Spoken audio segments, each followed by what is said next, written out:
കൊല്ലം പത്തനാപുരത്ത് ക്ലിനിക്കിൽ കയറി വനിതാ ഡോക്ടറെ പീഡിപ്പിക്കാൻ ശ്രമിച്ച യുവാവ് പിടിയിൽ.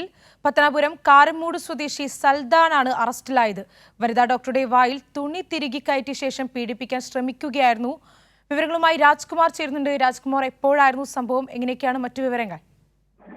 ഇന്നലെ വൈകുന്നേരമാണ് ഈ പറയുന്ന സംഭവങ്ങൾ നടന്നത്. ഡോക്ടർ ക്ലിനിക്കിൽ മറ്റാരും ഇല്ലാത്ത സമയം നോക്കി, അതായത് രോഗികൾ കുറഞ്ഞ സമയം നോക്കി തൊട്ടടുത്ത് ഈ ക്ലിനിക്കിനോട് ചേർന്ന് കട നടത്തുന്ന ആളുടെ മകനാണെന്ന് പറയുന്നു. ഇയാൾ ഈ സൽദാൻ എന്ന് പറയുന്ന ആൾ ഈ ക്ലിനിക്കിനുള്ളിലേക്ക് കയറി പനിയാണ് എന്ന് സംസാരിക്കാൻ മുതിർന്നു. ഇതിനിടെ പൊടുന്നനെ ഡോക്ടറുടെ വായിലേക്ക് തുണി തിരുകി കയറ്റിയ ശേഷം ഇയാൾ കടന്നു പിടിക്കാനാണ് ശ്രമിച്ചത്. ഇത് ഇയാളെ കുതറി മാറി ഇയാളെ തട്ടി അറിഞ്ഞ ശേഷം ഡോക്ടർ പ്രാണരക്ഷാർത്ഥം പുറത്തേക്ക് ഇറങ്ങി കൂടി നാട്ടുകാരെ വിവരം അറിയിച്ചു. നാട്ടുകാർ ഇയാളെ പിടികൂടിയത്. പിന്നീട് പോലീസിനെ വിവരം അറിയിക്കുകയായിരുന്നു. പോലീസ് ഇന്നലെ തന്നെ കസ്റ്റഡിയിലെടുത്തിരുന്നു. ഇപ്പോൾ നിലവിൽ ഇയാൾക്കെതിരെ കേസെടുത്തിട്ടുണ്ട്. അല്പസമയത്തിന് വൈദ്യപരിശോധന പൂർത്തിയായി. അല്പസമയത്തിനകം ഇയാളെ കോടതിയിൽ ഹാജരാക്കി റിമാൻഡ് ചെയ്യും.